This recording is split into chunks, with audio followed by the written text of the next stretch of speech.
did not have, since I was his special assistant, that I did not have a position at the Office for Education, but that I was welcome to go to the EEOC with him. It was a very tough decision because this behavior had occurred. However, at the time that I went to the EEOC, there was a period, or prior to the time we went to the EEOC, there was a period where the incidents had ceased. And so after some consideration of the job opportunities in the area, as well as the fact that I was not assured that my job at the education was going to be protected, I made a decision to move to the EEOC. Were you not assured of that because you were a political appointee, or were you not assured of it because... Tell me why you felt you weren't assured of that. Well, there were two reasons, really. One, I was a special assistant of a political appointee, and therefore I assumed and I was told that that position may not continue to exist. I didn't know who was going to be taking over the position. I had not been interviewed to become the special assistant of the new individual. I assumed that they would want to hire their own, as Judge Thomas had done. In addition, the Department of Education at that time was scheduled to be abolished. There had been a lot of talk about it, and at that time it was truly considered to be on its way out. And so, for a second reason, I could not be certain that I would have a position there. Now, when you moved over to EEOC, can you recall for us, to the best of your ability, how that offer came about? Did you inquire of Judge Thomas whether or not you could go to EEOC? Did he suggest it? Do you recall? I recall that when the appointment at the EEOC became firm, that I was called into his office, and I believe Diane Holt was there too. And Diane Holt was his secretary at Education. We were there, and he made the announcement about the appointment and assured us that we could go to the EEOC with him. Now, when you went to EEOC, what were your duties there at EEOC? Well, my duties were really varied because it was a much larger organization. There were so many more functions of the organization. My primary duties were to the office, of being the liaison to the Office of Congressional Affairs and the Office of Review and Appeals, so that I reviewed a number of the cases that came up on appeal to make certain our office had given proper consideration. I acted as a liaison to the press, sometimes for the chairman's office through Congressional Affairs and Public Relations. I had some additional responsibilities as special projects came along. Did you have as much occasion to interact personally with Judge Thomas at EEOC as you had with him at the Department of Education? No. We were much busier. We were all much busier, and the work that we did was work that did not necessarily require as much interaction. A lot of times at the Education Department, the work required there were policy decisions that were to be made, and we were trying to do an evaluation of the program. So there was more interaction at that time. At EEOC, there were just projects that had to get out, and so there was less of an opportunity for interaction. Who was your immediate supervisor at EEOC? At the EEOC, initially, Clarence Thomas was my immediate supervisor.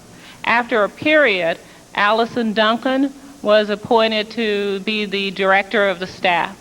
Initially, the staff consisted of 2 special assistants, myself and Carlton Stewart. The staff eventually grew to a larger number of assistants, and Allison Duncan was brought up from the legal counsel's office to take control of that situation. Now, how long were you at EEOC with Judge Thomas before Allison Duncan became the chief of staff? I don't recall. Once she became the chief of staff, is she the person who gave you assignments most often and to whom you reported most often? That's right. Occasionally at the staff meeting, assignments would be given out, but that was held only one day of the week. So during the rest of the week, when things came up, Allison was in charge of giving out assignments. Now, did the judge's chief of staff report directly to him, or did she have an intermediate supervisor? No, she reported directly to him, as I understand. Who prepared your performance evaluations? I understood that Judge Thomas prepared the performance evaluations. Did the chief of staff, to the best of your knowledge, have the power to fire you? Not to my knowledge. Who had that power? Judge Thomas. Was there anyone else at EEOC that you believe possessed that power? No, not for that office. Was Judge Thomas then still your ultimate boss and the boss of the entire office? Yes. Now, was there any routine workday at EEOC that you could describe for the committee? Actually, most of the work that we did, unlike at education, most of the work was responding to internal memos instead of responding to things that had come from outside. There were many more of those because there were many more offices. And so each of us who were responsible for a certain area would respond to a memo or write up a memo to be sent to the chairman for his response. We also had hearings, and there was always a special assistant who was assigned to sit in the commission hearings. And so on some days, if we were having hearings, well, one of the special assistants, very often it was me, would sit in the hearing to provide the chairman with information. On the weeks or during the days of the week that we weren't having hearings, we had to prepare the chairman for the hearings themselves, so that we had to go through the files on the hearings and the records and brief the chairman on those, or write memos of brief to the chairman on them.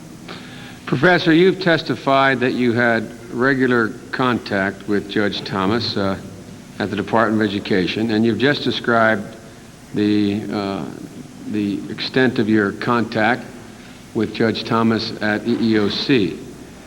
And you've described your professional interaction with him. Now, I must ask you now to describe once again and more fully the behavior that you have alleged he engaged in while your boss, which you say went beyond the professional conventions and were unwelcome to you. Now, I know these are difficult to discuss, but you must understand that we have to ask you about them.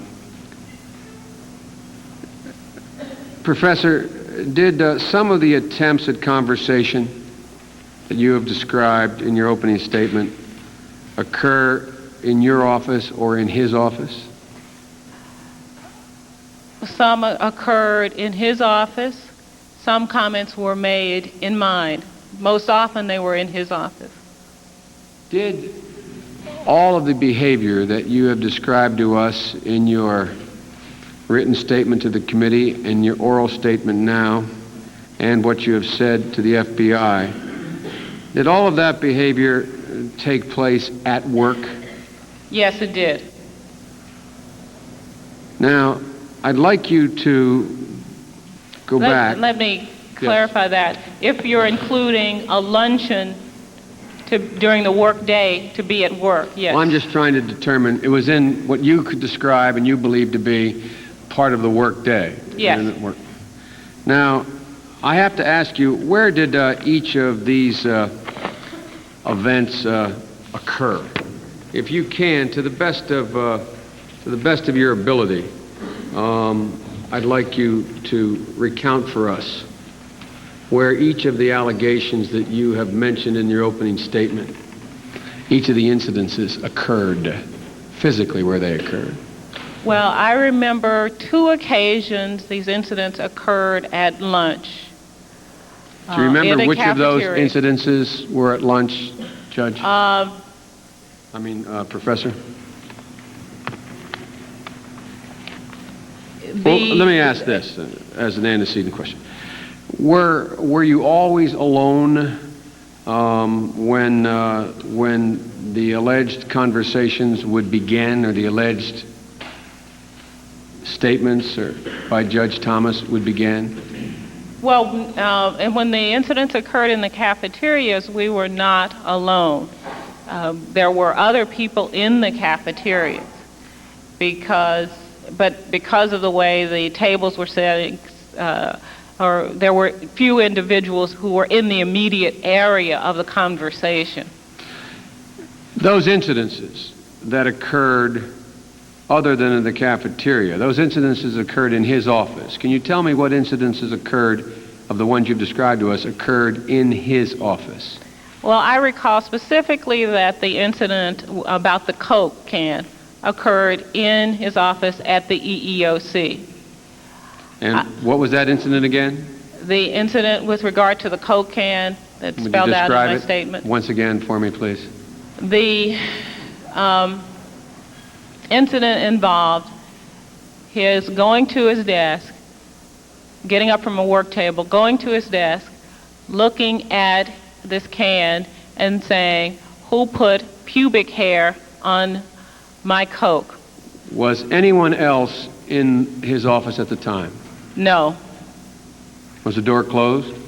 I don't recall.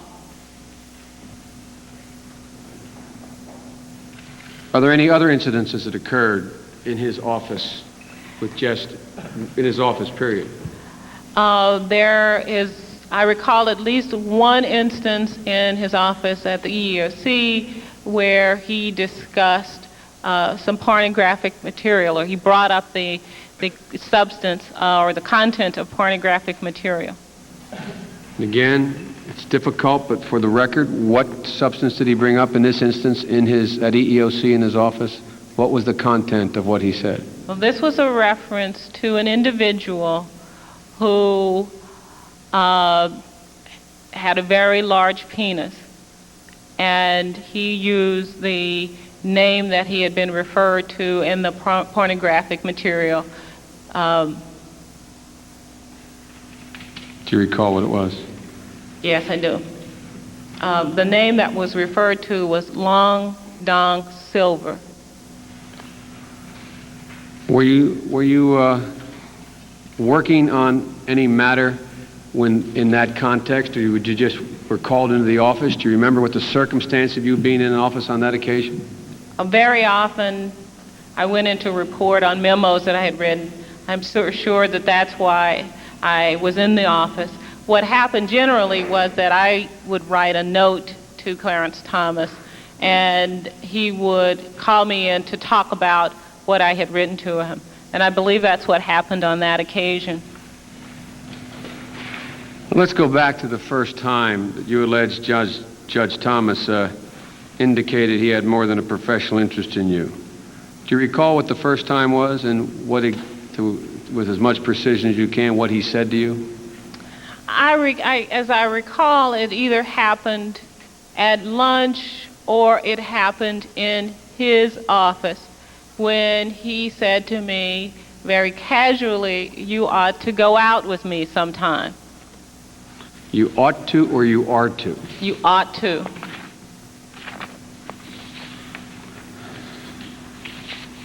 Was that the extent at that incident? That was the extent at that incident. At that incident, I declined. And at that incident, I think he may have said something about, he couldn't understand why I wouldn't want to go out with him, and the conversation may have ended. Can you describe for the committee how you felt at that time when he asked you out? What was your reaction? Well, my reaction at that time was a little surprised, because I had not indicated to him in any way that I knew that I was interested in dating him. We had developed a good working relationship. It was cordial and it was very comfortable. So I was surprised that he was interested in something else. With regard to the other incidences, and my time is running down, and I will come back to them, but with regard to the other incidences that you have mentioned in your opening statement, can you tell us how you felt at the time? Were you uncomfortable? Were you embarrassed? Did it not concern you? How did you feel about it? The pressure to go out with him, I felt embarrassed about, because I had given him an explanation that I thought it was not good for me as an employee working directly for him to go out. I thought he didn't take seriously my decision to say no, and that he did not respect my having said no to him. The conversations about sex, I was much more embarrassed and humiliated by. The two combined really made me feel sort of helpless in a job situation, because I really wanted to do the work that I was doing. I enjoyed that work. But I felt that that was being put in jeopardy by the other things that were going on in the office. And so I was really, really very troubled by it and distressed over it. Can you tell the committee what was the most embarrassing of all the incidences that you have alleged? I think the one that was the most embarrassing was his discussion of pornography involving these women with large breasts and engaged in variety of sex with different people or animals. That was the thing that embarrassed me the most and made me feel the most humiliated.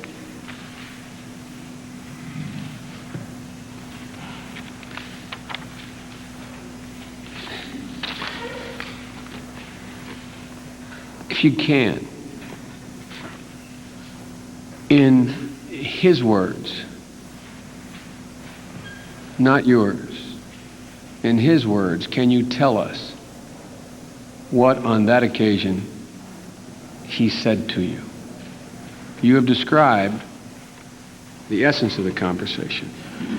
In order for us to determine, well, can you tell us in his words what he said? I really cannot quote him verbatim.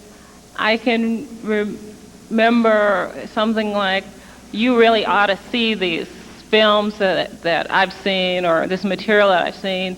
This woman has this kind of breast, a breast that measure this size, and they've got her in there with all kinds of things. She's doing all kinds of different sex acts, and that kind of those were the kinds of words where he expressed his enjoyment of it and seemed to try to encourage me to enjoy that kind of material as well. Did he indicate why he thought you should see this material? No. Why do you think? What was your reaction? Why did you think he was saying these things to you? Well, coupled with the pressure about going out with him, I felt that implicit in this discussion about sex was the offer to have sex with him, not just to go out with him. There was never any explicit thing about going out to dinner or going to a particular concert or movie. It was, we ought to go out. And given his other conversations, I took that to mean we ought to have sex, or we ought to look at these pornographic movies together.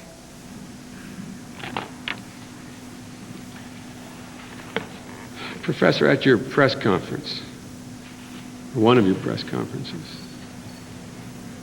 you said that the issues that you raised about Judge Thomas, you referred to it as an ugly issue. Is that how you view these conversations? Yes, they were very ugly. They were very dirty. They were disgusting.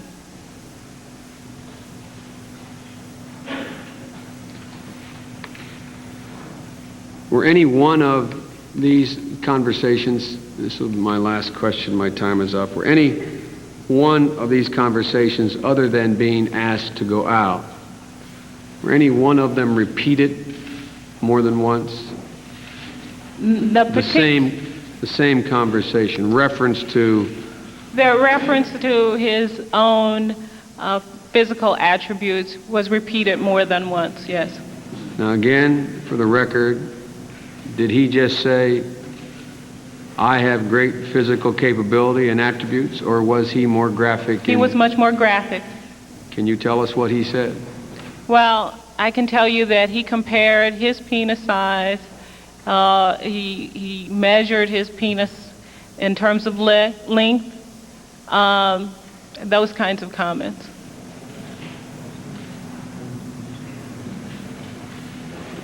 Thank you. My time is up under our agreement. By the way, I might state for the agreement, once again, we've agreed that we will go back and forth a half hour of conversation on each side, at which time, when the principals finish asking questions, that members who have not been designated to ask questions, since all have been keenly involved and interested in this on both sides, will have an opportunity to ask questions for 5 minutes. But let me now yield to my friend from Pennsylvania, Senator Specter.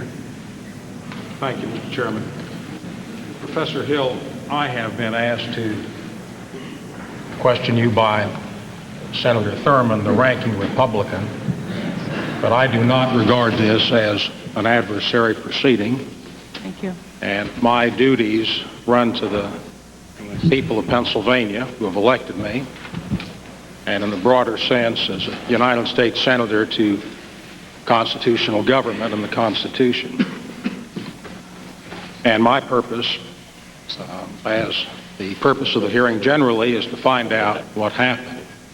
Certainly. We obviously have a matter of enormous importance from a lot of points of view.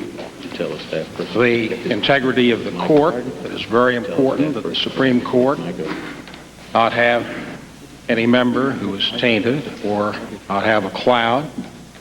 And in our society, we can accept unfavorable decisions from the court if we think they're fairly arrived at. Senator, excuse me for interrupting, but some of our colleagues on this end can't hear you. Can you pull that closer? I know it makes it I have done that carefully, Chairman, to avoid that.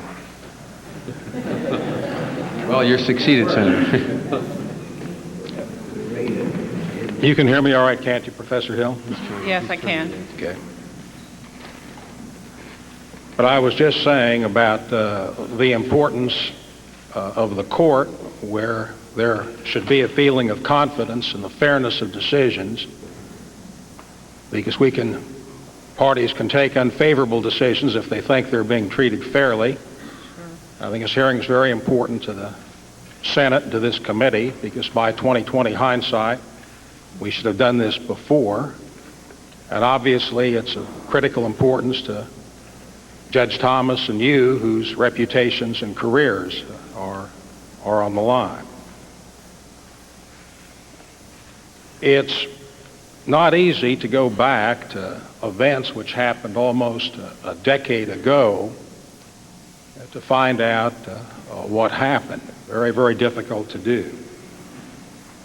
I would start, Professor Hill, with one of your more recent statements, at least according to a man by the name of Carlton Stewart, who says that he met you in August of this year, ran into you at the American Bar Association convention in Atlanta, where Professor Hill stated to me in the presence of Stanley Grayson, quote, how great Clarence's nomination was and how much he deserved it, unquote. We went on to discuss Judge Thomas and our tenure at EEOC. For an additional 30 minutes or so, there was no mention of sexual harassment or anything negative about Judge Thomas stated during that conversation, and there's a statement from Stanley Grayson corroborating what Carlton Stewart has said. My question is, did Mr. Stewart accurately state what happened with you at that meeting? As I recall, at that meeting, I did see Carlton Stewart, and we did discuss the nomination. Carlton Stewart was very excited about the nomination and said, I believe that those are his words, how great it was that Clarence Thomas had been nominated. I only said that it was a great opportunity for Clarence Thomas. I did not say that it was a good thing, that this nomination was a good thing. I might add that I have spoken with newspaper reporters and have gone on record as saying that I have some doubts and some questions about the nomination.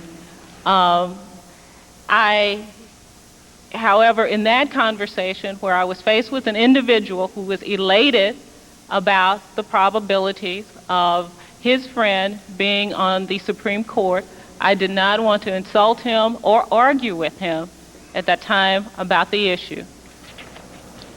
So I was very passive in the conversation. Excuse me? I was very passive in the conversation. So that Mr. Stewart and Mr. Grayson are simply wrong when they say, and this is a quotation from Mr. Stewart, that you said specifically how great his nomination was and how much he deserved it. They're just wrong. The latter part is certainly wrong. I did say that it is a great opportunity for Clarence Thomas. I did not say that he deserved it. We have a statement from former Dean of Oral Roberts Law School, Roger Tuttle, who quotes you as saying that laudatory comments about Judge Thomas as a fine man and an excellent legal scholar, and in the course of 3 years when Dean Tuttle knew you at the law school, that you had always praised him and had never made any derogatory comments. Is Dean Tuttle correct? During the time that I was at Oral Roberts University, I realized that Charles Cothey, who was the founding dean of that school, had very high regards for Clarence Thomas. I did not risk talking in disparaging ways about Clarence Thomas at that time. I don't recall any specific conversations about Clarence Thomas in which I said anything about his legal scholarship. I don't really know of his legal scholarship, certainly at that time. Well, I can understand it if you didn't say anything, but Dean Tuttle makes a specific statement. His words are that you said, quote, the most laudatory comments, unquote. I have no response to that because I don't know exactly what he is saying. There is a question about Phyllis Berry, who was quoted in the New York Times on October 7th, quote, in an interview, Ms. Berry suggested that the allegations, referring to your allegations, were a result of Ms. Hill's disappointment and frustration that Mr. Thomas did not show any sexual interest in her, close quote. You were asked about Ms. Berry at the interview on October 9th, and are reported to have said, well, I don't know Phyllis Berry, and she doesn't know me, and there are quite a few people who have come forward to say that they saw you and Miss Berry together and that you knew each other very well. I would disagree with that. Miss Berry worked at the EEOC. She did attend some staff meetings at the EEOC. We were not close friends. We did not socialize together. And she has no basis for making a comment about my social interest. with regard to Clarence Thomas or anyone else. Uh, I might add that at the time that I had had an active social life and that I was involved with other people. Did Ms. Anna Jenkins and Ms. J.C. Alvarez, who both have provided statements attesting to the relationship between you and Miss Berry, a friendly one where Miss Berry would have known you, were both Ms. Jenkins and Miss Alvarez co-workers in a position to observe your relationship with Miss Berry? They were both workers at the EEOC, and I can only say that they were commenting on our relationship in the office. It was cordial and friendly. We were not unfriendly with each other, but we were not social acquaintances. We were professional acquaintances. So that when you said Miss Berry doesn't know me and I don't know her, you weren't referring to just that, but I to some was referring, intensity of knowledge? well, this is a specific remark about my sexual interest, and I think one has to know another person very well to make those kinds of remarks unless they are very openly expressed. Well, did Miss Berry observe you and Judge Thomas together in the EEOC office? Yes, at staff meetings where she attended and at the office, yes.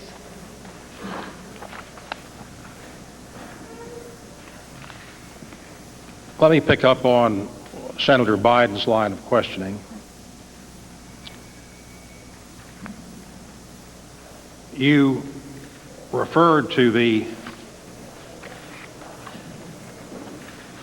quote, oddest episode I remember, and then talked about the Coke incident. When you made your statement to the FBI, why was it that that was omitted if it was so strong in your mind and such an odd incident? I spoke to the FBI agent and I told them the nature of the comments and did not tell them more specifics. I referred to the specific comments that were in my statement. Well, when you talked to the FBI agents, you did make specific allegations about specific sexual statements made by Judge Thomas. Yes. So that your statement to the FBI did have specifics, and my question to you, why, if this was such an odd episode, wasn't it included when you talked to the FBI? I don't know. I'd like you to take a look, if you would, at your own statement in the first full paragraph of page 5 on the last line, and ask you why that was not included in your statement to the FBI. Excuse me, my copy is not this. It's not here. Would you refer to that passage again? Yes, of course. Referring to page 5 of the statement which you provided to the committee, there's a strong allegation in the last sentence, and my question to you is, why didn't you tell that to the FBI?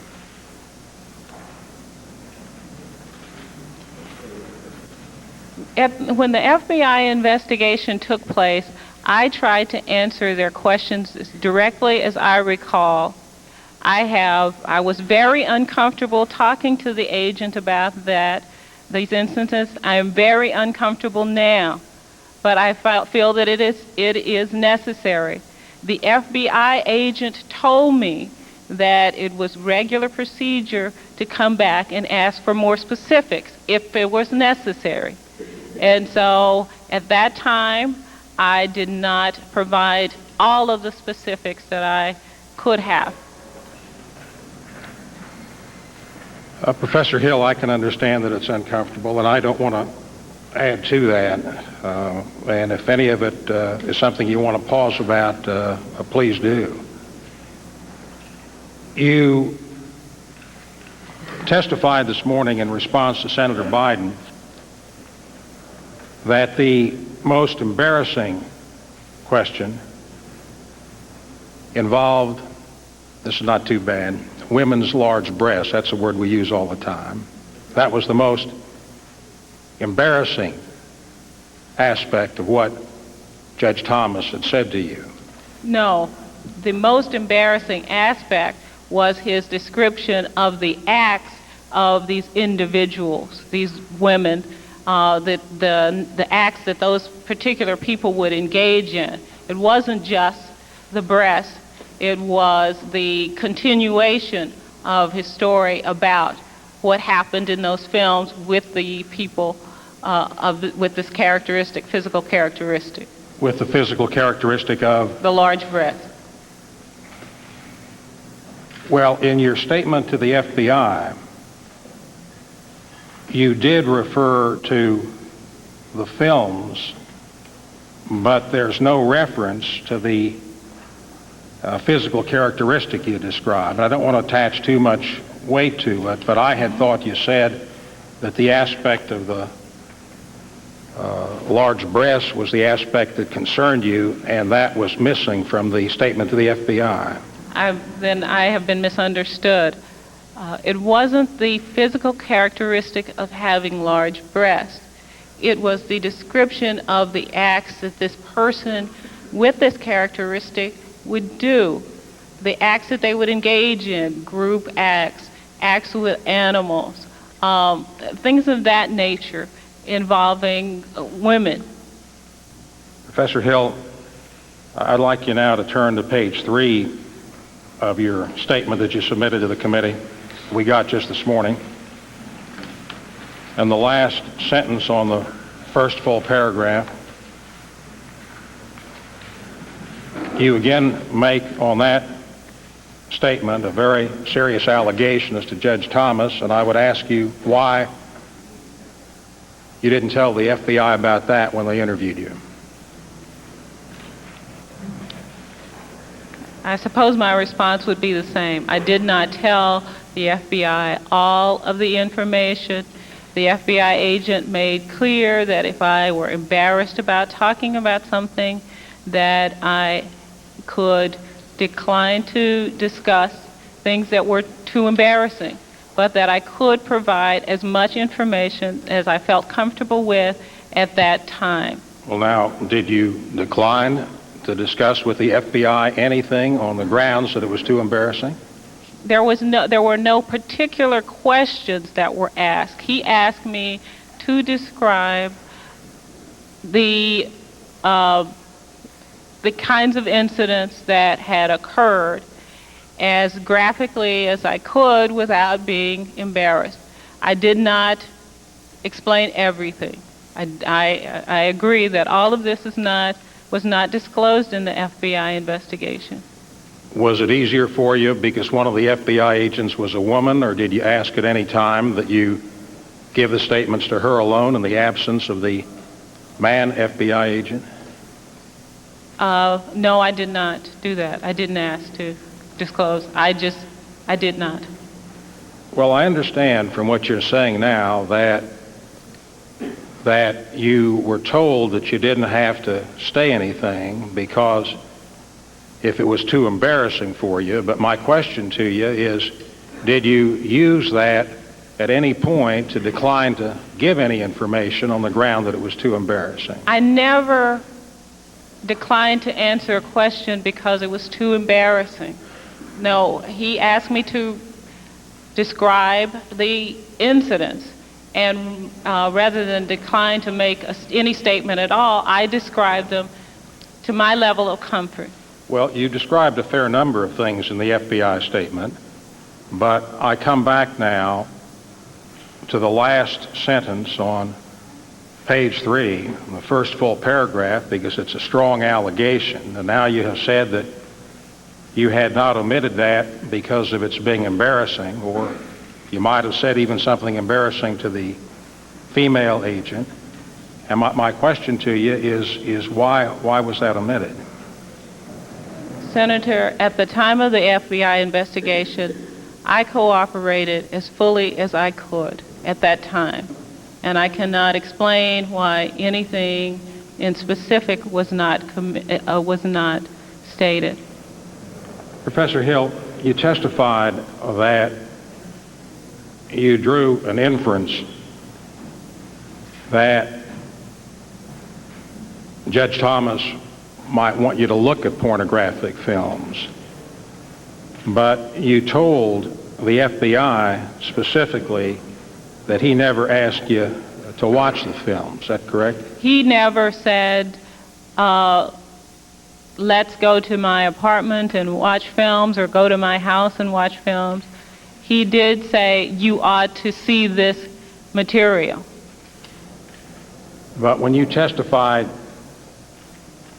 that, as I wrote it down, quote, we ought to look at pornographic movies together, that was an expression of what was in your mind. That was the inference that I drew, yes, with his pressing me for social engagements, yes. That something he might have wanted you to do, but the fact is, flatly, he never asked you to look at pornographic movies with him.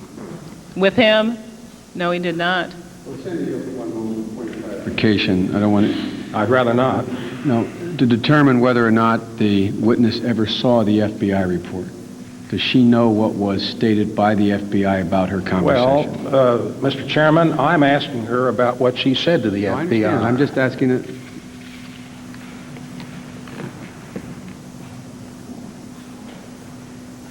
Have you ever seen the FBI report? No, I have not. Thank you.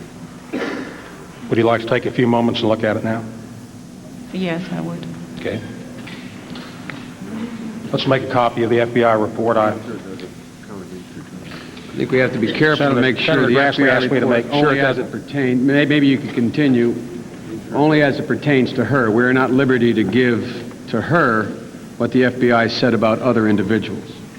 I was asking you, Professor Hill, about the FBI report, obviously because the portion I'm questioning you about relates to their recording what you said, and I think it's fair, one lawyer to another. No, I would continue because you are not asking her directly. I just wanted to know whether or not her responses were at all based upon her knowledge of what the FBI said she said. That's all I was asking.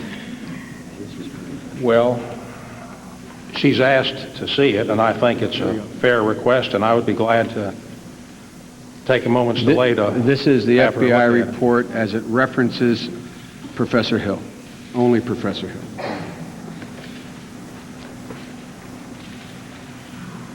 May we stop the clock, Mr. Yes, Chairman? we will. We'll turn the clock back and give the senator additional times. I will not ask how long to turn it back. I'll leave that decision to Senator Simpson. Senator Simpson. I'll be watching the clock. Thank you, Mr. Chairman. The clock. You know, but okay. Make sure it's 10 minutes. I get the news.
That was not to hurry you along, Professor. That was to ask for silence in the room. The only point I wish to make is that you know what's in the report and understand the report is a summary of your conversation, not a transcription of your conversation.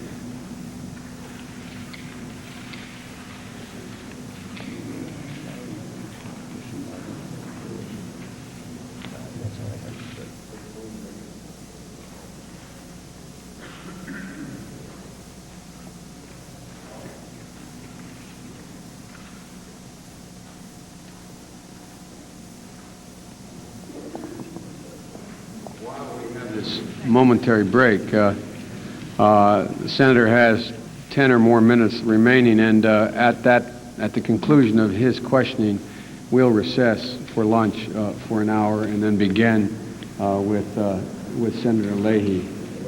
Whatever, an hour from the time I see. I'm sorry, I didn't hear that part. Thank you. All right. Have you had a chance to peruse it? Yes. Thank you. Now, Thank you. I apologize to my colleague for the interruption. Thank you, Mr. Chairman. Professor Hill, now that you have read the FBI report,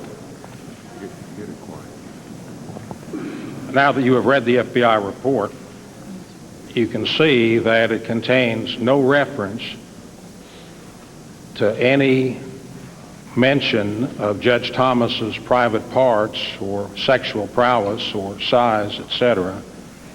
And my question to you would be on something that is as important as it is in your written testimony and in your responses to Senator Biden, why didn't you tell the FBI about that? Senator, in paragraph 2 on page 2 of the report,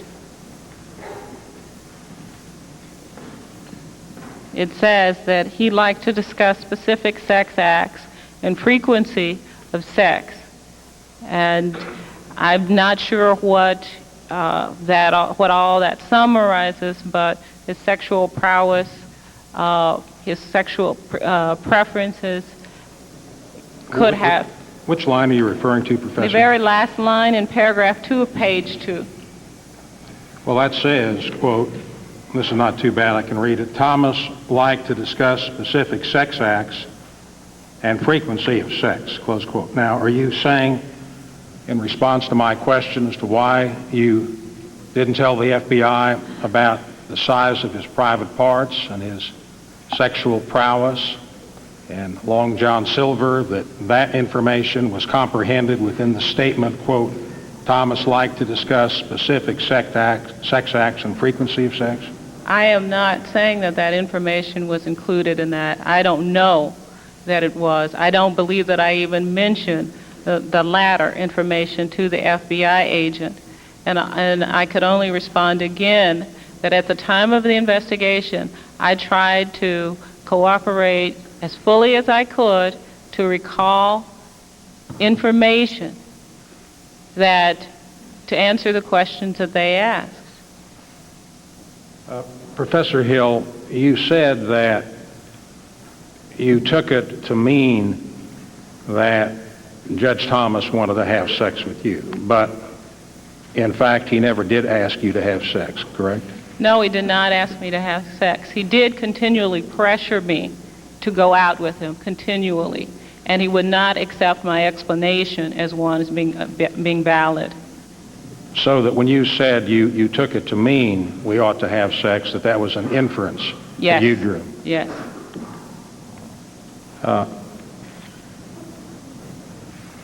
Professor Hill, the USA Today reported on October 9th, quote, Anita Hill was told by Senate staffers she signed affidavit alleging sexual harassment by Clarence Thomas. Anita Hill was told by Senate staffers her signed affidavit alleging sexual harassment by Clarence Thomas would be the instrument that, quote, quietly and behind the scenes, close quote, would force him to withdraw his name. Was USA Today correct on that, attributing it to a man named Mr. Keith Henderson a 10-year friend of Hill and former Senate Judiciary Committee staffer? I do not recall. I guess, did I say that? Well, I don't understand who said what. Let me from go that on. quotation. He said Keith Henderson, a 10-year friend of Hill and former Senate Judiciary Committee staffer, says Hill was advised by senator staffers that her charge would be kept secret and her name kept from public scrutiny. Quote, they would, apparently referring again to Mr. Henderson's statement, quote, they would approach Judge Thomas with the information and he would withdraw and not turn this into a big story, close quote, Henderson says. Did anybody ever tell you that by providing the statement that there would be a move to press Judge Thomas to withdraw his nomination? I don't recall any story about using this to press anyone. Well, do you recall anything at all about anything related to that? I think that I was told that my statement would be shown to Judge Thomas, and I agreed to that. But was there any suggestion, however slight, that the statement with these serious charges would result in a withdrawal so that it wouldn't have to be necessary for your identity to be known or for you to come forward under circumstances like these? There was no, not that I recall. I don't recall anything being said about him being pressed to resign. Well, this would only have happened in the course of the past month or so, Yeah. because all this started just Sure. in early September. I understand. So that when you say you don't recall, I would ask you to search your memory on this point, and perhaps we might begin, and this is an important subject, about the initiation of this entire matter Sure. with respect to the Senate staffers who talked to you. But that's going to be too long for the few minutes that I have left, so I would just ask you once again, when you say you don't recollect whether there was anything at all said to you by anyone that, as USA Today reports, that just by having the allegations of sexual harassment by Clarence Thomas, that it would be the instrument that, quote, quietly and behind the scenes, close quote, would force him to withdraw his name. Anything related to that in any way whatsoever? The only thing that I can think of, and if you'll check, there were a lot of phone conversations. We were discussing this matter over very carefully. And at some point there might have been a conversation about what might happen. But there might have been, but it wasn't, I don't remember this specific kind of comment about quietly and behind the scenes pressing him to withdraw. Well, aside from quietly and behind the scenes pressing him to withdraw, any suggestion that just the charges themselves in writing would result in Judge Thomas withdrawing, going away? No.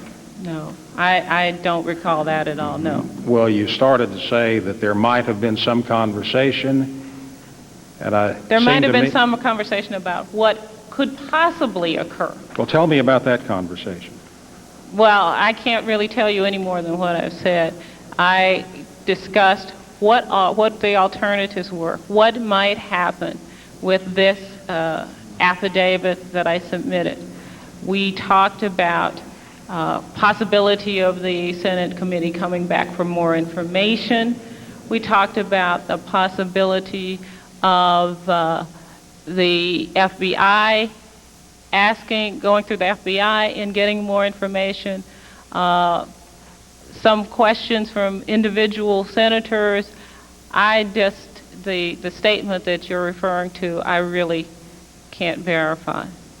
Well, when you talk about the Senate coming back for more information, or the FBI coming back for more information, or senators coming back for more information, that has nothing to do at all with Judge Thomas withdrawing.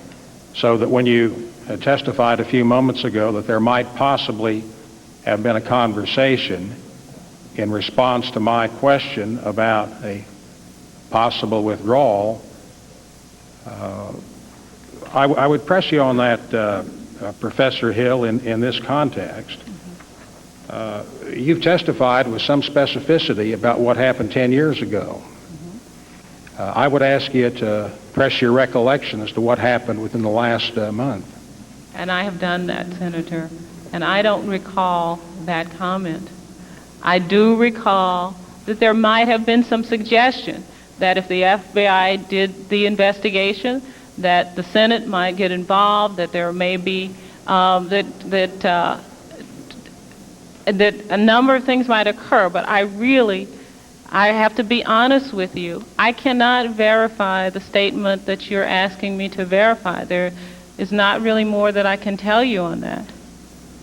Well, when you say a number of things might occur, what sort of things? May I just add this one thing? Sure. The nature of that kind of conversation that you're talking about is very different from the nature of the conversation that I recall. The conversations that I recall were much more vivid, they were more explicit. The conversations that I have had with the staff over the last few days in particular have become much more blurry. But these are vivid events that I recall from even 8 years ago when they happened. And they are going to stand out much more in my mind than a telephone conversation. They were one-on-one personal conversations, as a matter of fact, and that adds to why they are much more easily recalled. I am sure that there are some comments that I do not recall the exact nature of from that period as well, but these that are here are the ones that I do recall. Well, Professor Hill, I can understand why you say that these comments, alleged comments, would stand out in your mind, and we've gone over those. I don't want to go over them again. But when you talk about the withdrawal of a Supreme Court nominee, talking about something that is very, very vivid, stark, and you're talking about something that occurred within the past 4 or 5 weeks. And my question goes to a very dramatic and important event. If a mere allegation would pressure a nominee to withdraw from the Supreme Court, I would suggest to you that that's not something that wouldn't stick in a mind for 4 or 5 weeks if it happened. Well, Senator, I would suggest to you that for me these are more than mere allegations, so that if that comment were made, these are the truth to me. These comments are the truth to me. And if it were made, then I may not respond to it in the same way that you do. Well, I'm not questioning your statement when I use the word allegation to refer to 10 years ago. I just don't want to talk about it as a fact, because so far that's something we have to decide. So I'm not stressing that aspect of the question. I do with respect to the time period. But the point that I would come back to for just one more minute would be, well, let me ask it to you this way. Would you not consider it a matter of real importance if someone said to you, Professor, you won't have to go public, your name won't have to be disclosed, you won't have to do anything, just sign the affidavit, and this man, as the USA Today report, would be the instrument that, quote, quietly and behind the scenes, close quote, would force him to withdraw his name. Now, I'm not asking you whether it happened. I'm asking you now only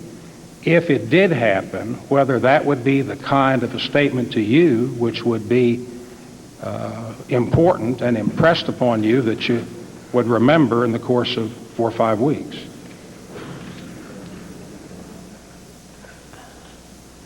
I'm not sure what he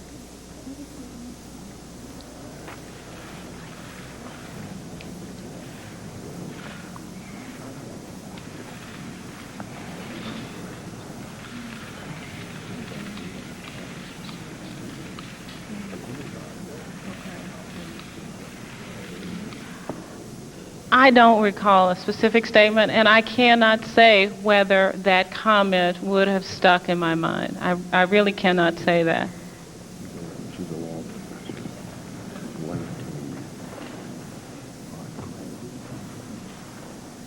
The sequence with the staffers is very involved, so I'm going to move to another subject now, but I want to come back to this. And over the luncheon break, I would ask you to think about it further, if there's any way you can shed any further light on that question, because I think it's an important one.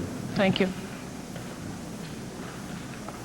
Professor Hill, the next subject I want to take up with you involves the kind of strong language which you say Judge Thomas used in a very unique setting where there you have the chairman of the EEOC, the nation's chief law enforcement officer on sexual harassment.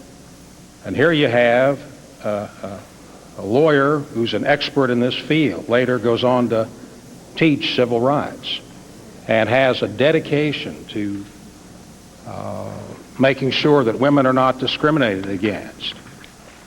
And if you take the single issue of discrimination against women, the chairman of the EEOC has a more important role on that question even than a Supreme Court justice. Supreme Court justice is a more important position overall, but if you focus just on sexual harassment, and the testimony that you have described here today depicts a circumstance where the chairman of the EEOC is blatant, as you describe it. And my question is, understanding the fact that you're 25 and that you're shortly out of law school and the pressures that exist in this world, and I know about it to a fair extent. I used to be a district attorney, and I know about sexual harassment and discrimination against women, and I think I have some sensitivity on it. But even considering all of that, given your own expert standing and the fact that here you have the chief law enforcement officer of the country on this subject, and the whole purpose of the civil rights laws being perverted right in the office of the chairman with one of his own female subordinates, what went through your mind, if anything, on whether you ought to come forward at that stage? Because if you had, you'd stop this man from being head of EEOC perhaps for another decade. What went on through your mind? I know you decided not to make a complaint, but did you give that any consideration? And if so, how could you allow this kind of reprehensible conduct to go on right in the headquarters without doing something about it?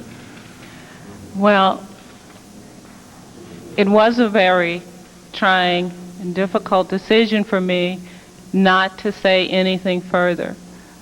I can only say that when I made the decision to just withdraw from the situation and not press a claim or charge against him, that I may have shirked a duty, a responsibility that I had.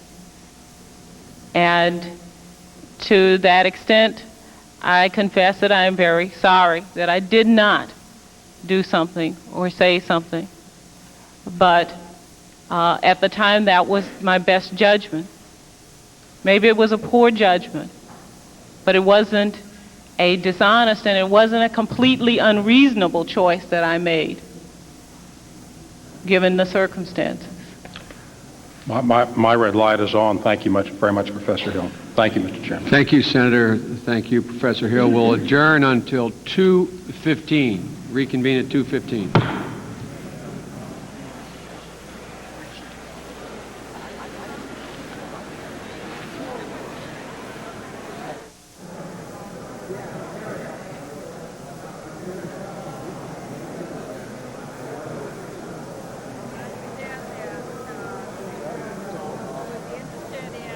Statement by the 5 women who attended the hearings this morning. I must say that the judge's statement was very moving and very compelling defense of himself. We also heard some very powerful statements from the professor, Anita Hill. I found myself thoroughly convinced about the hardships and difficulties that she undoubtedly endured in her young life, and I could sympathize with her thoroughly. We have yet, of course, to complete the further questioning of Professor Hill, and we will hear further from the judge.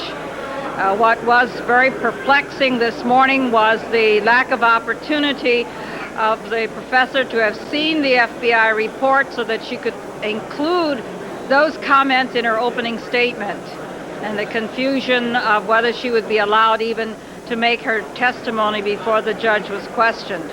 So I'm pleased that we had an opportunity to be here to at least see what was going on and to make sure that there was fairness for both sides of this issue. And I'm sure my other colleagues have something to say.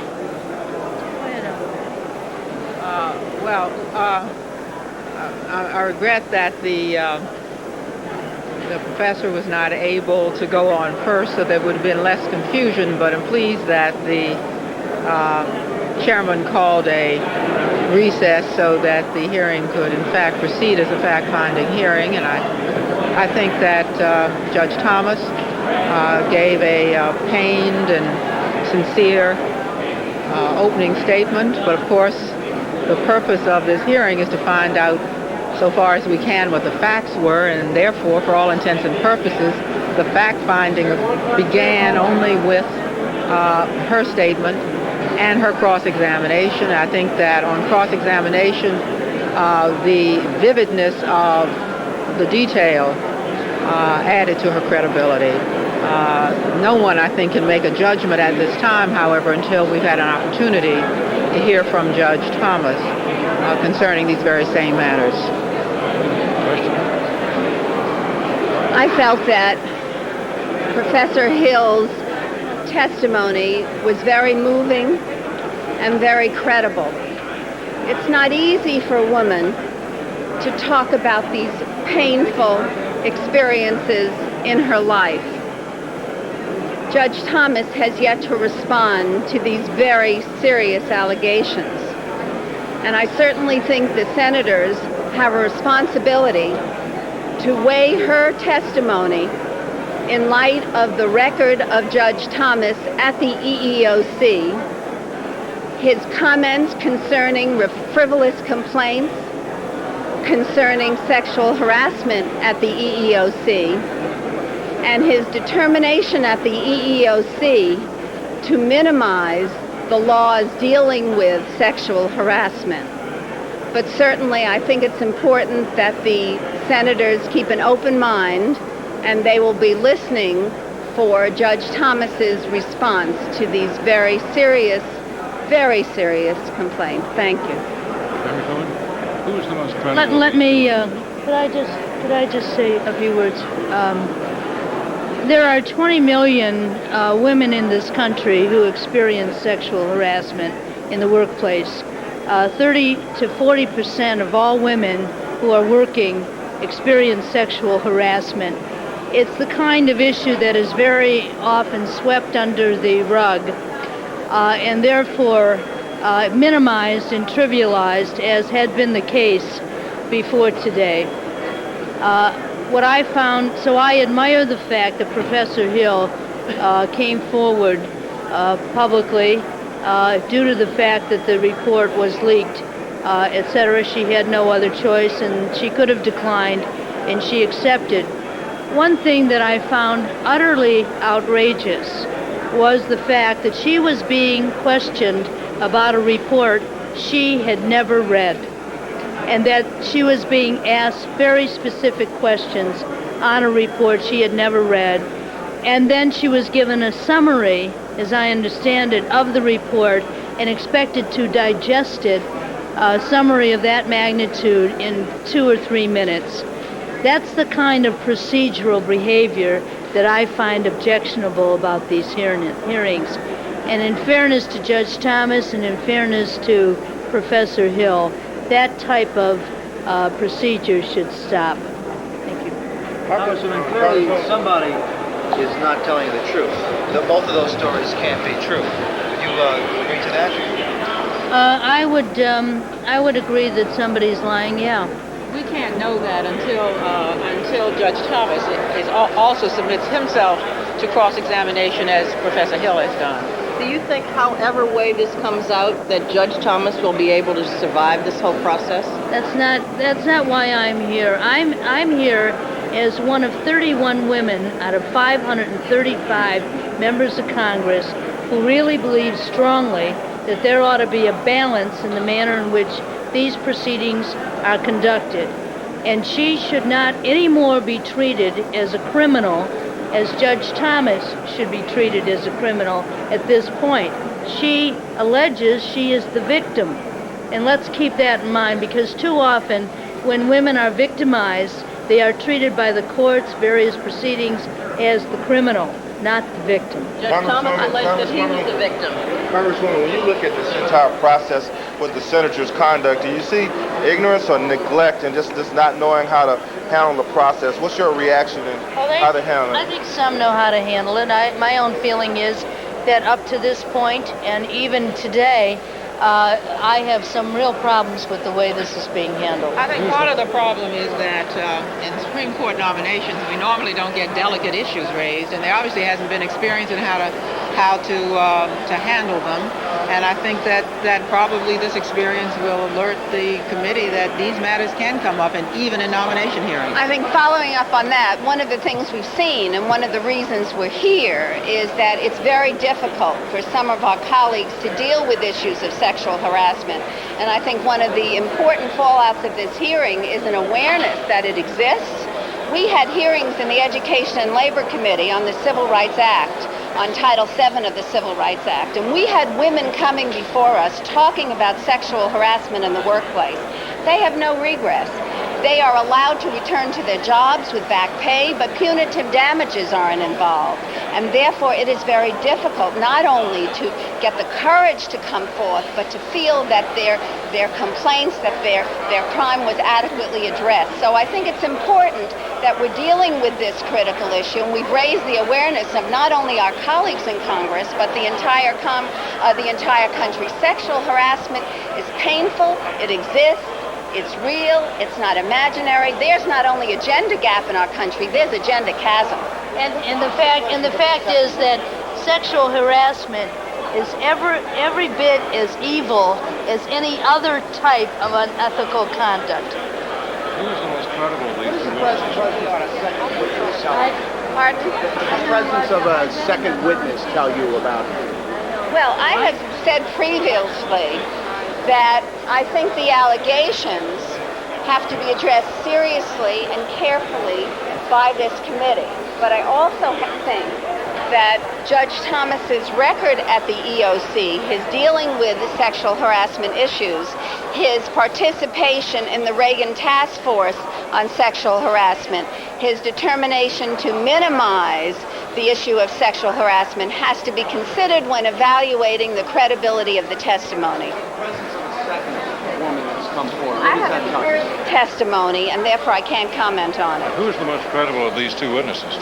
Well, I can say that Judge Thomas presented a very sincere, moving testimony. But knowing from testimony I've heard, knowing from people who have suffered from sexual harassment, it takes an awful lot of courage, an awful lot of guts. One experiences a lot of pain to come forward as Professor Hill did, and therefore I would have to treat her testimony very, very seriously. Why does she take so long to do this? Although the courage is required, but why so long? Well, one has to, you mean over 10 years? Yes. Well, one has to realize, in light of the penalties for sexual harassment, in light of the fact that there are many people who don't even believe sexual harassment exists, they think it's a fabrication, one can understand that a woman who has an important job, a job that she is seriously contributing in, would hesitate to come forward with these kinds of sordid, ugly, disgusting comments that would not only be terribly painful to her, but would put her at risk of losing a job. I also feel that when the senator spoke to her about why she didn't remember incidents this month and why she remembered so vividly incidents over the last 10 years, I would imagine, as a woman, that if you have experienced these kinds of sordid incidents, you don't forget. On Capitol Hill, many people talk about a double standard, that the Congress may allocate things like this, but they don't comply with them themselves. What are you planning to do in the House of Representatives or anything to deal with making these laws, EEOC, applicable on Capitol Hill as well? Well, I think certainly they should be discussed and they should be considered. And as far as I'm concerned, the most important thing that has come out of these hearings, in addition to, of course, considering the important appointment to the Supreme Court of the United States, are the discussions that have taken place among my colleagues. I have had sincere questions from my colleagues about this issue, trying to understand what sexual harassment is. Many people just don't understand, and I think this is a real issue, and it has to be discussed both on the Hill and throughout the country. Thank you very much. Yes, I'm Harriet Woods. I'm president of the National Women's Political Caucus. And the one thing I want to say to you is that I felt pain personally, and I think there are women all across this country who have been sexually harassed, who shared the pain of this woman who in such a dignified fashion was telling things which are just so humiliating to have experienced, let alone talk about in front of everyone. And there's a question been raised about motivation and this line of inquiry the senators seem to be taking. I would just have to tell you, the senators still don't get it. The issue isn't what her motivation is for speaking out any more than whether a rape victim speaks out promptly or not, or speaks out at all prior to the crime being reported. The issue is, did it occur? Was she sexually harassed? Did he intimidate her and make her suffer as an employee? And apparently, from her difficulty in talking about it, but the way she remembers those experiences so explicitly, they really did have an impact on her. And I just want to tell you, as you heard, there are 30 to 40% of women in the workplace who suffer sexual harassment. They are watching these hearings. And I hope that these senators will understand that we're tired of blaming the victim. We want to find out the truth, and we want to be sure this nominee is fit to serve on the Supreme Court. You think? I just have one question. Yes. And that is, you say that what really is at stake here, the issue is, did he do it? That's right. Isn't that an impossible thing, or is it very possibly impossible to determine that? I think the question of determining whether he did it or not is partly a matter of credibility and partly a matter of the corroboration we may get from character witnesses. But those to whom she indicated apparently very close to the time that she did experience sexual harassment, not after Clarence Thomas had been nominated for the Supreme Court. I think I listened to his testimony. It was very eloquent testimony, but I must say I was very puzzled that he said he had never even asked her for a date. That strikes me as very strange. And we have as a precedent his discussion during the earlier testimony that he had never discussed the Roe v. Wade case, which he said was one of the two most important cases in his lifetime. Do you think that Senator Specter's probing questioning of Professor Hill was appropriate? Was it sensitive to the whole issue? Well, I think it's perfectly appropriate to try to get her to recall as much detail as she can, because I think that's fair. I think what I find just irrelevant is this issue of trying to probe to some kind of motive by saying, did anyone suggest to you after the fact that this might in some way force Clarence Thomas to withdraw? The issue of why she does or does not report a crime, to me, is not the issue. The issue is whether it existed, whether that crime occurred, and how it might impact, or even the description of what happened, because this Senate committee, of course, cannot really make a finding that legal sexual harassment occurred, but whether, if there is credibility to her remarks, how that reflects on someone who is a nominee for the Supreme Court. Thank you.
Committee will come to order.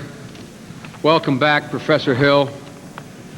The committee chair now yields to the senator from Vermont, Senator Leahy, who will question for half hour, and then we'll go back to Senator Spector. Good afternoon, Professor Hill. Good afternoon, Senator. Professor, we've had a number of discussions, almost shorthand discussions here of things you're familiar with and members of the committee are familiar with, but I'd like to take you through a couple of the spots. You mentioned, and there were discussions and questions from you, or answers from you, regarding the FBI investigation. Would you tell us one FBI agent, two FBI agents, I mean, how many spoke to you and where? There were 2 FBI agents who visited me in my home. And was that arranged? Just go through some of the mechanics, please. Well, it was arranged, as I understand it, through Senator Biden's office. I received a phone call from one of the staff members of Senator Biden, and she informed me that she had the date was September 23rd, She informed me that she was had received a fax from me of my statement, and that I should expect a call from the FBI. When the FBI called, they called me at home, left a message on my machine. I returned their phone call that evening after work and arranged for them to come over immediately from Oklahoma City, I believe, to talk with me. That evening? That evening, on Monday, September 23rd. And about what time did they arrive? They arrived at about 6:30. And who arrived? Inspector Luden, and there was one inspector named Inspector Luden, and I don't recall the name of the other individual. One male, one female? One female. Now, was anybody else present for that interview? No, no one else was present. It was just the three of you? The three of us, yes. Did they tape record the interview?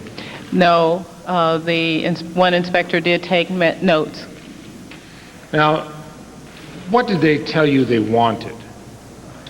They told me that they had been contacted by the committee, the Judiciary Committee, and that they wanted information regarding the statement that I had made to the committee. Did they have that statement with them? I do not believe that they had the statement with them. It was clear from the questioning that they had read the statement, and I believe at one point in the evening, Inspector Luden did say that he had read the statement. When you made that statement, you had it typed up and you signed it, is that correct? Yeah, I typed it and I signed it. You typed it and signed it. And kept a copy for yourself? I only telefaxed the copy. I did keep the copy, the original. And you still have that? I still have it. And have you given copies of that to anybody other than the copy you telefaxed? To anybody else? Well, I have shared the statement with my counsel. Let me just make sure I have this well in mind. You have the original copy, correct? Yes. And you telefaxed a copy which in itself made copies to the committee, is that correct? Pardon me? You faxed a copy to the committee, is that correct? Yes. Gave a copy to your counsel? Correct? Yes. Did you give a copy to anybody else? Other than counsel? I don't believe that I gave a copy to anyone else. You did not give a copy to the FBI agents? No, they told me that they had received a copy from the committee. Did you give a copy to any member of the press? No, I did not. And so your counsel, the fax copy, and your own copy are the only ones that you've had control of, is that correct? Yes. Thank you. Now, did the FBI give any indication to you how you should answer? I mean, great detail, little detail? How did it go about? How was the interview done? Well, the interview was conducted. The indication that I had from the agent was that they would like to take as much information as they could, that they wanted as much as I felt comfortable giving. The questions that were asked were fairly general in terms of what kinds of comments were made. Did they? Oh, go ahead. I didn't mean to cut you off. No, that's quite all right. Now, in your statement that they told you they had, in that statement you were fairly specific about the kind of sexual discussions that you say Judge Thomas had with you. Is that correct, Professor? Yes, I felt that I was fairly specific. Did they refer to any of that specificity when they talked with you? I'm sorry? Did the FBI agents refer to that specificity when they talked with you? They simply said that if I got to any point with regard to being specific that made me uncomfortable, that I should withdraw from the conversation, or I could perhaps give the information to the female agent who was there. They did not indicate that my comments were not specific enough, that they needed more information. Did they say that they might come back and talk with you again? Yes, he almost assured me that he would come back. But did they? In fact, they did not come back. I did receive a phone call the next day to verify 2 names of persons that I had given them, but they did not return for more information. And has anybody come back to talk with you since then? From the FBI? From the No, FBI. I have not spoken with the FBI since then. Now, you got a chance to read their report about you this morning, Yes, did you not? I did. Let me, if you could just bear with me a moment, I want to read. Do you have that before you? Yes, I do. Would you turn to the part of the FBI report, and someone's getting me a copy now because I do not have one, but turn to the part where you have reference to the last time, or the time you went out to dinner with Judge Thomas. You know the one I'm referring to? Mm-hmm. Yeah. I believe it's on the second...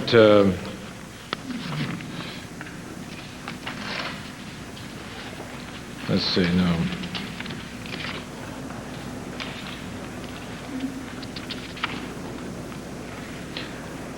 Yes, on the page 4 of it, where is there a line that said, Hill, according to the FBI report, Hill stated that when she left EEOC, Thomas took her out to eat. You find that paragraph of Professor Hill? I'm sorry, what page are you referring to? On page 3 of your 3, report, I see. you see the paragraph which begins, I think it's a 1, 2, 3, 4, 5 paragraphs down. Hill stated that when she left EEOC, Thomas took her out to eat. Yes. Would you read the rest of that sentence, please? Took her out to eat and told her that if she ever told anyone about their conversations, he would ruin her career. Now, is that precisely the way it is in your statement? That is not precisely the way it is in my statement. That is not what I told the FBI agent. And what did you tell the FBI agent? I told the FBI agent that he said that it would ruin his career.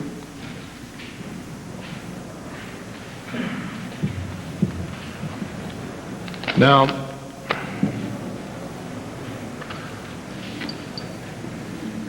the FBI agents, did they ask you to give them any written statement of any sort? No, they didn't ask for any written statement. Did they ask if you'd be willing to come to Washington to talk with them? They didn't ask that. Did they ask if there's anything else you might be willing to do? No, they didn't mention anything further except for coming back for additional questioning. Did they ask you if you'd be willing to take a polygraph? They asked if I would be willing to take a polygraph. And what did you say? I answered yes. Let us go to that last meal. There's been discussion. It is your statement that the FBI misunderstood you, and it is, as you have said in each of your statements, that Judge Thomas said if this came out, it would ruin his career, not that he would ruin your career. Exactly. Thank you. Where did you go for dinner that time? I do not recall the restaurant, the name of the restaurant. Was it nearby? Or? It was nearby work. Do you remember the type of? Do you remember the type of restaurant? No, I don't. It wasn't anything that was memorable to me, the type of food that we had. Do you remember how you got there? I believe that the driver for Chairman Thomas, or then Chairman Thomas, took us, Mr. Randall, and dropped us off at the restaurant. And Went right from the office? Went from the office. After dinner, how did you get home?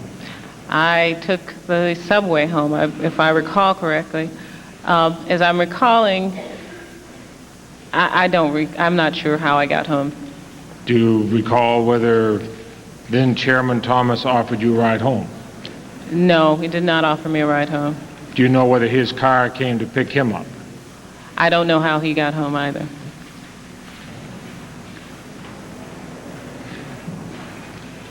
Do you recall approximately how long a time was this? Was this a case where you had to stand in line a long time to get a table or anything like that? No, we walked right into the restaurant, sat down. I imagine that it was about an hour all told. Do you have cocktails? I did not have cocktail. Anything alcoholic? I don't recall having anything alcoholic. How long into the meal did the conversation you've discussed come up? How long were you into the meal before the conversation you've just described came up? I believe it was well into the meal, maybe midway, halfway or beyond. And what did you say in response? My response was that I really just wanted to get away from the office and leave that kind of activity behind me. Did he ask you if you intended to ever make this public? He did not ask me that. Now, you've discussed somewhat here earlier today about why you did not come forward with these allegations before. Had you come forward with them, I mean, at the time of your employment, either at the Department of Education or at the EOC, what would have been the mechanism to come forward with the allegations? I do not know this of my own knowledge. I've been told, or I've heard suggested, that the Oversight Committee would have been the proper authority to deal with such an issue. Oversight within the department, or No, here on the Hill? Here on the Hill, the Congressional Oversight Committee that had oversight over the EEOC. But I don't know that. I just heard that. Did you at any time consider going somewhere, wherever the appropriate place might be, to make this public? I considered it, but I really, at the time, I did not clearly think out exactly where I would go. Had you come forward, what do you think would have happened? Well, I can speculate that it might have been difficult. I can speculate that had I come forward immediately after I left the EEOC, I can speculate that I would have lost my job at Oral Roberts. Professor Hill, this morning, Judge Thomas testified before this committee. I don't know if you saw his testimony Yes, I did. or not. But let me read from his statement. He said, "I cannot imagine anything that I said or did to Anita Hill that could have been mistaken for sexual harassment. But with that said, if there is anything that I have said that has been misconstrued by Anita Hill or anyone else to be sexual harassment, then I can say that I'm so very sorry and I wish I had known. If I did know, I would have stopped immediately, and I would not, as I have done over the past 2 weeks, had to tear away at myself trying to think what I could possibly have done, but I have not said or done the things that Anita Hill has alleged." And you're aware of that statement by Judge Thomas? Yes, I am aware. Do you agree with that? Do I agree with his statement? Yes. No, I do not. Well, then let us go through in summary. What are the things that you felt he should have known were sexual harassment? Well, starting with the insisting on dates. I believe that once I gave a response to the question about dating, that my answer showed him that any further insisting was unwarranted and not desired by me. I believe that the conversations about sex and the constant pressuring about dating, which I objected to, both of which I objected to, were basis. There was enough for him to understand that I was unappreciative and did not desire this kind of attention in the workplace. I think that my constantly saying to him that I was afraid that because he was in a supervisory position, that this would jeopardize my ability to do my job, that should have given him notice. Did he ask you, well, you have said that he asked you for dates many times. Mm-hmm. By many, what do you mean? Can you give us even a ballpark figure? Oh, I would say over the course of... both the Department of Education and the EOC. Oh, I would say 10 times maybe. I don't know, 5 to 10 times. And you said no each Yes. time? With the exception of the departure dinner, which you've just testified to here. That was not a date, and I made clear that it was not considered to be a date. And on that one, while you rode to the restaurant with him, you did not leave the restaurant with him. I mean, you did not go. No, I did not. You took the subway home and...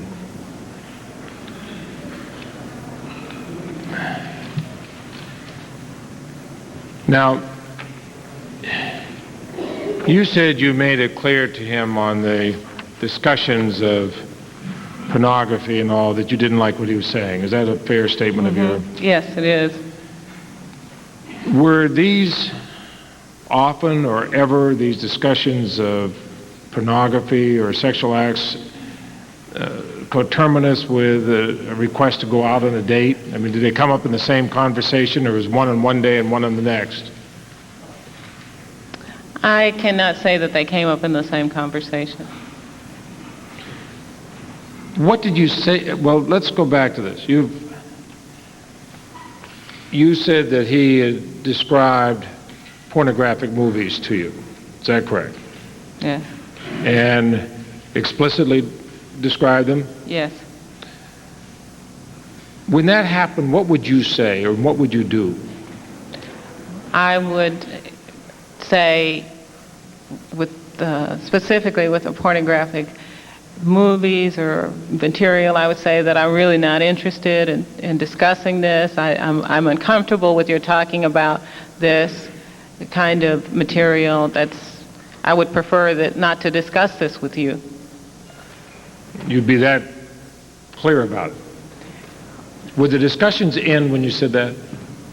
I mean, for that occasion. Yeah, for that occasion, very often they would. Sometimes I would have to say it more than once, but yes, they would. You said this, do you ever hear him say this to anybody else? These kinds of... Yes. I did not hear it. Did anybody ever tell you that he did? No one ever tell me. No one ever told me that he did the same with them. Did he say these things to you in your office at any time? There might have been some occasion when he said it in my office. But you do recollect him saying it to you in his office? Yes. Is that a big office or a small office, taking either of the two jobs he held? Well, I think both were relatively large offices. I remember the EEOC set up a little bit more clearly. I was there longer, but they were both large offices. Did you, at some time when he was saying it, did you say, look, I don't want to hear about this, just walk out the door and just There walk were out the door? times when I would walk away. If I were in a situation, I could get up from his office and just leave, yes. You said you could get out. Did he ever try to stop you from going out the No, office? he did not. Not physically. In any fashion? Well, He might don't go any further? Oh, not, and he might have said, don't go, or, okay. What, you mentioned happening in a cafeteria. People within earshot? Anybody within earshot when it happened in the cafeteria? Not that I could see, anyway. There may have been someone in earshot. Now, you've testified to this today. You've given the statement that we've referred to. You discussed it with the FBI. Let's go back more to a time contemporaneous when this happened. Did you discuss it with anybody at that time? Yes, I did. And who did you discuss it with at that time? Well, Sue Hirschner. I did discuss it with Sue Hirschner. She was a friend of mine and someone I confided in. And I spoke of this to other people also. Let's talk about Ms. Hirschner. Was that when you were at EEOC or at the Department of Education? That was at Education, I believe. And what was your relationship to her? Was it a co-worker or? No, she was not a co-worker at Education, or we had never worked together. She was a friend from law school. How often did you discuss it with her? Maybe once or twice. We did not discuss it very often. I can't say exactly how many times. What was the nature of your discussion with her? Well, I was upset about the behavior, and that's what I was expressing to her as a friend, that it was upsetting and that I wanted it to stop, and maybe even ask for advice or something to help me out of the situation. And did she offer advice? I don't recall her offering any advice. I'm not sure exactly what she said. I think she offered more comfort because she knew I was upset. And did you discuss it with somebody else? Yes, I have discussed it with other people. At that time? Yes, at that time. And who was that, Professor? I discussed it in passing. Well, no, not in passing. I discussed it with Ellen Wells, who is another female friend. She and I were close during the time, and we had a conversation. In particular, we were talking about what I should do, how I should respond to it, what might make it stop happening. At the time, in addition, I was dating someone, John Carr, and we discussed it because I was upset by it, and I wanted to let him know why I was upset, and again, just trying to see if there might be some way that he could handle this differently. And did he give you a recommendation? I don't recall whether he did. You said when you talked with was there anybody else you recall? At this point, I don't recall. You said when you talked with Ms. Hirschner, you were very concerned, upset, and that's why you did. Describe to us how you felt when this happened. Well, I was really upset. I felt like my job could be taken away, or it could be at least threatened, that I wasn't going to be able to work, that this person who had some power in the new administration would make it difficult for me in terms of other positions. It was threatening from the job in terms of my job, but it was also just unpleasant and something that I didn't want to have to deal with. And it wasn't as though it happened every day, but I went to work during certain periods knowing that it might happen. You said in your statement that at one point you were hospitalized for 5 days, and did you And am I correct in understanding your statement? You felt it was related to this? Yes, I do believe that it was related to the stress that I felt because of this. Had you ever had a similar hospitalization? I had never had a similar hospitalization. Now when you think back on this, you described how you felt at the time. How do you feel about it today? Well, I'm a little farther removed from it in time, but even today I still feel hurt and maybe today I feel more angry and disgusted. I don't feel quite as threatened. The situation, I'm removed from it. My career is on solid ground, and so the threat is not there. But the anger and hurt is there.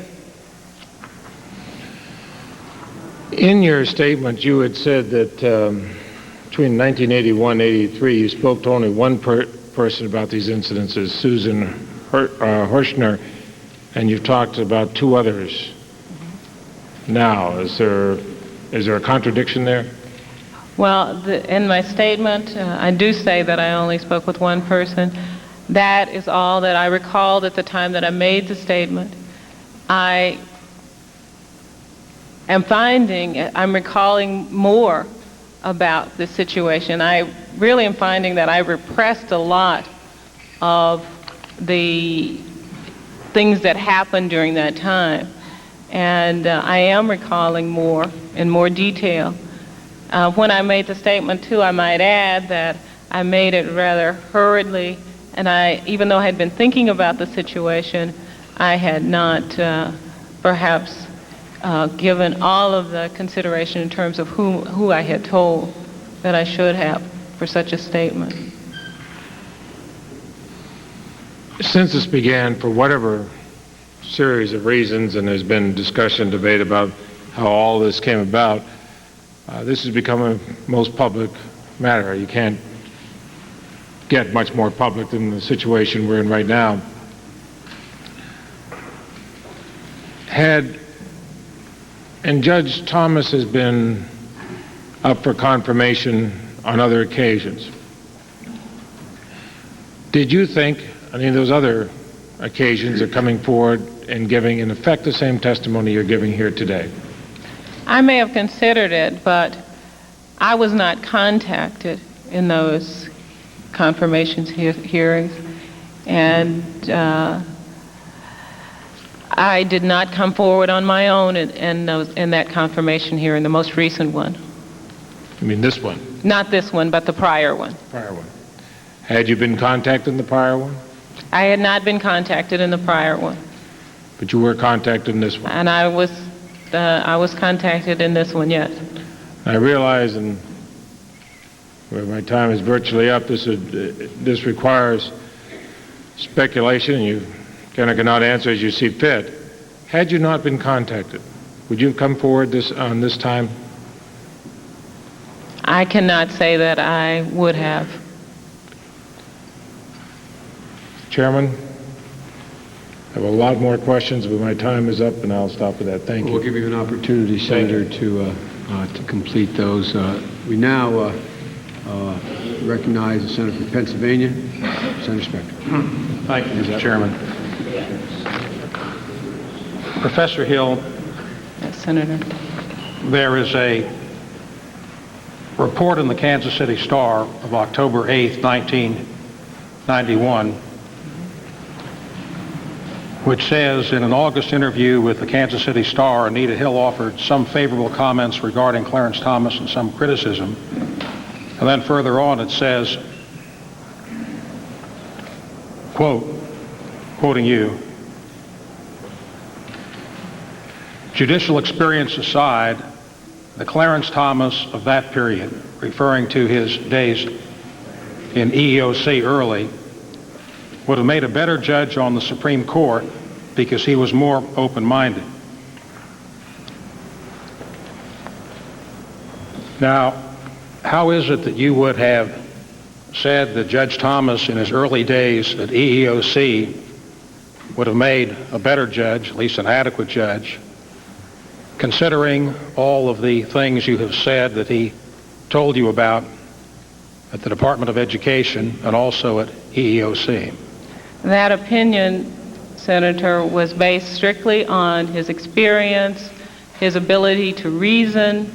It was not based on personal information, which I did not see fit to share with that reporter. I was trying to give as an objective opinion as possible, and that's what that statement is based on. In addition, very early on, I believe that I was commenting on his time at education. Very early on at education, I was not experiencing the kinds of things that I later experienced with Judge Thomas. But when you make a statement in August of 1991 and say that judicial experience aside, that Clarence Thomas of that period would have made a better judge on the Supreme Court because he was more open-minded, you are making a comparison as to what Judge Thomas felt judicially early on before he changed his views on affirmative action. So that's the reference to at that period. But when you say that Judge Thomas